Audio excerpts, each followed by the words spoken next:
The doctor looked me in the eyes and said, "So, are you ready to reattach the bottom half of your body to the top half?" I was just 18 years old, laying in a hospital bed after an insane injury. And there I was with a black eye, a split lip, but on top of that, a shattered sacrum and a fractured pelvis. And there I am waiting for surgery. Now, how does something like this happen? How does one completely destroy their body and change their life forever? And in my case, the answer is falling 3 stories off a cliff. The crazy part is, that isn't even the hardest part of my story. It's what came after. It's the 3 years of rebuilding my body, rebuilding my strength so that I could stand long enough in the shower so I could wash my body instead of needing to sit down and take breaks. My name is Joseph Bertel. This is Shaped by Joseph, and this is my story. Growing up, I was always that active kid. My parents called me the Energizer Bunny because I always had energy. And that was found in sports, like summer camps for basketball, baseball, soccer. I played hockey, I did taekwondo, I even did fencing, so many different things. And I'm the type of guy that when I put my mind to something, I go all in. And so I just loved putting my mental capacity into sports and trying to learn new things. But after high school, things started shifting, life was getting busy, and all those leagues started disappearing. And I saw that sports were no longer really a part of my life. But I still wanted to be active, and so I wanted to start working out. Unfortunately, I picked a great time for that, and that was right when COVID started. Everything shut down and I couldn't have a gym membership. So I started off by working out at home, doing CrossFit style stuff, some AMRAPs, and really just getting used to really using my body and pushing it in more of a strength training way than just in a league way, playing in some kind of sport for the city. And then I found something that was outside, and not just outside of my home, not just outside at a gym because I couldn't do that, but outside. I found rock climbing, and man, rock climbing was it. I loved it. And I was getting really good at it really fast. Again, I get a little obsessive, I go all in, and I learn as much as I can. So I was devoting myself to that, working 8-hour days and then going and rock climbing, especially at places like Pirates Cove and Corona Del Mar at the beach. One day, while at the beach, I fell. Around 30 feet, maybe more, I found myself almost to the top of the cove. Stuck, unable to go anywhere, and not sure what to do next.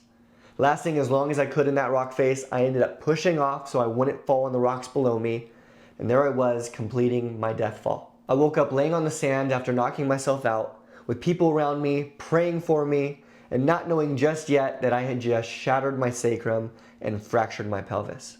The lifeguards came and they put me on the board, brought me out through the water onto a boat so we could get to the dock, so we could get to the ambulance. And from there, I was quickly escorted to Providence Hospital as a severe trauma patient. Here's the wild part though. I felt no pain. Zero, absolutely nothing. And there we are driving to the hospital in the ambulance, no pain, and I get there in 3 hours in the ER. All I can think of is 1, what just happened?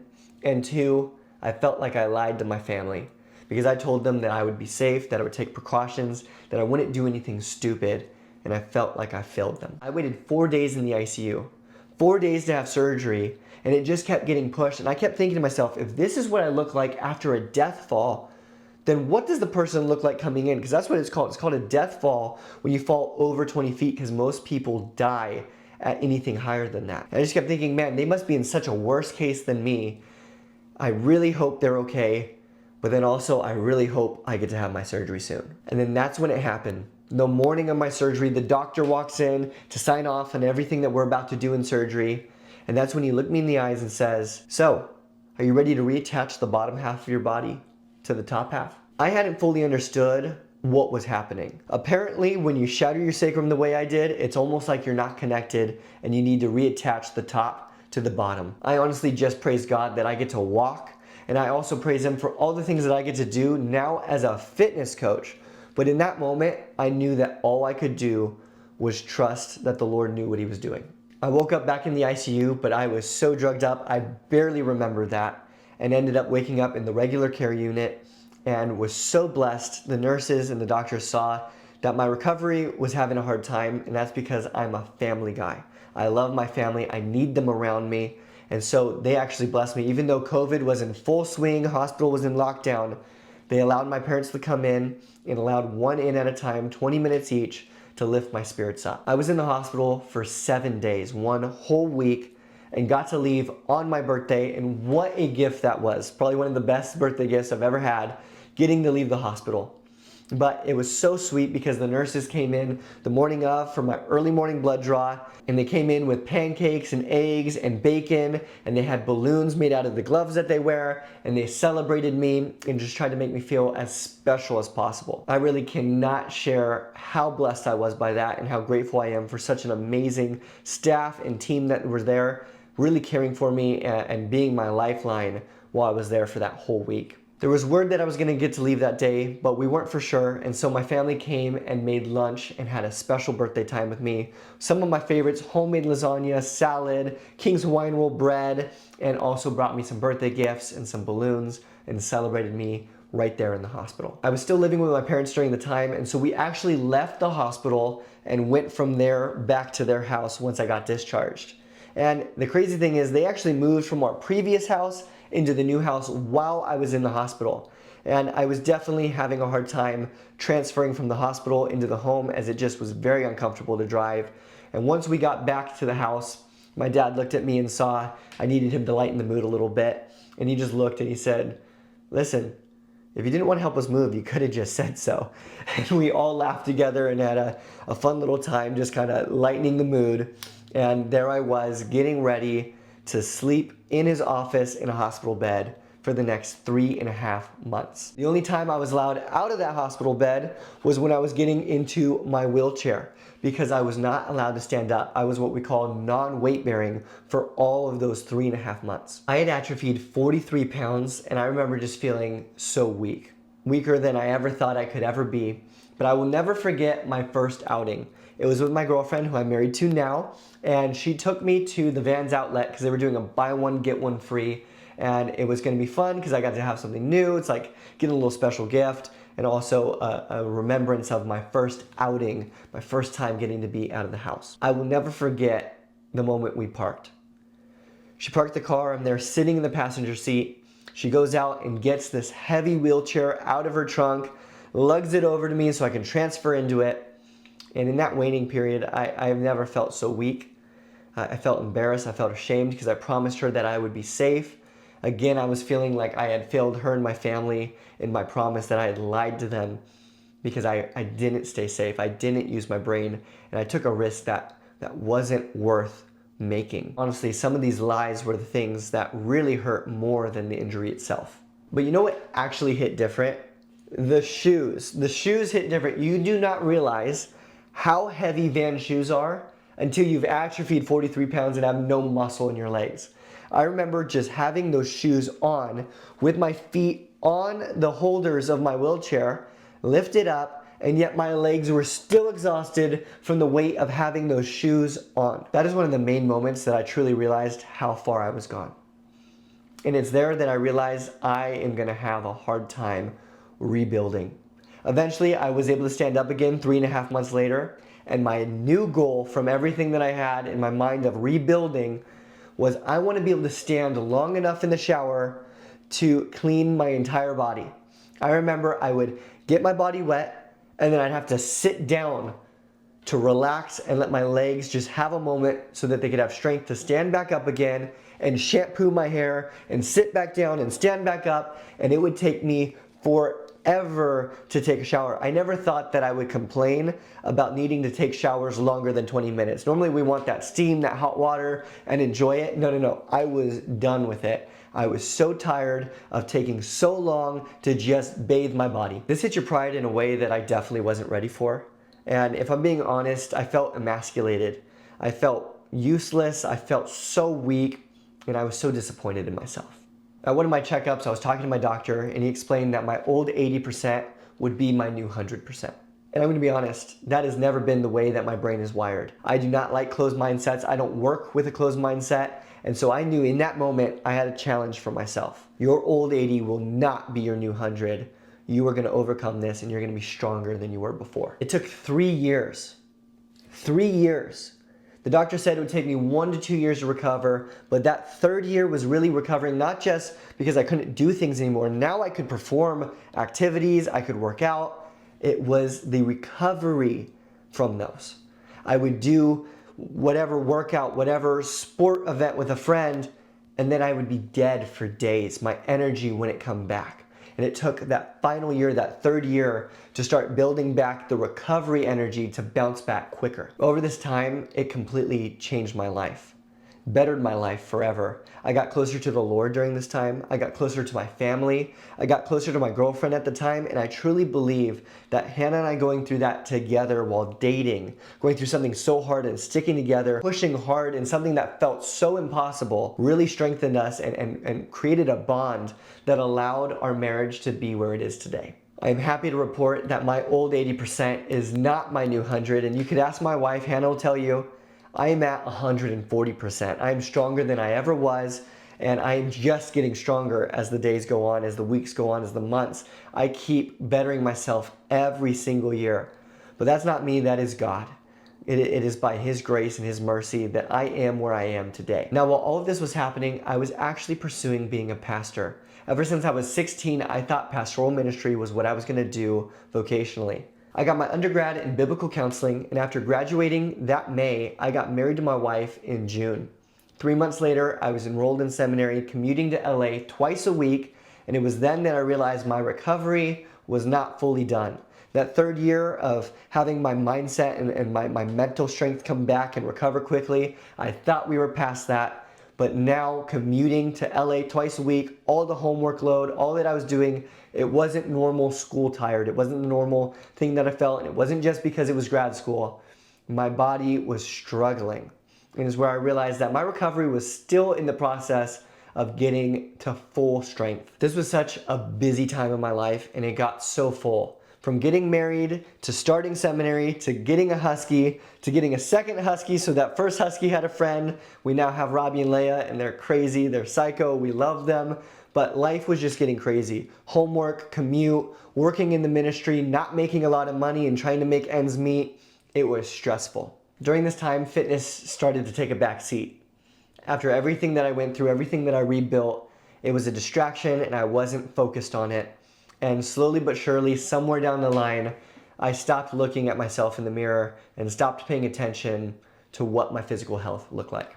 I found myself filling out a form one day and it asked for my body weight.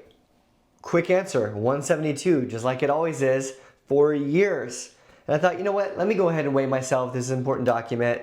Let me go and make sure it's accurate. And I stepped on the scale and I was pushing 200 pounds. I was pushing 200 pounds. I had never been that heavy in my entire life. And it's in that moment that I went and I looked in the mirror and I didn't recognize who was looking back at me. In that moment, I was ashamed. Ashamed of myself. I was upset with myself. I felt like I failed myself. But on top of that, I felt shame that I had failed my wife. Let's be honest, she is way too sweet to ever say anything like this or ever admit anything like this. But that guy that I was looking at in that mirror, that is not the Joseph that she signed up to marry.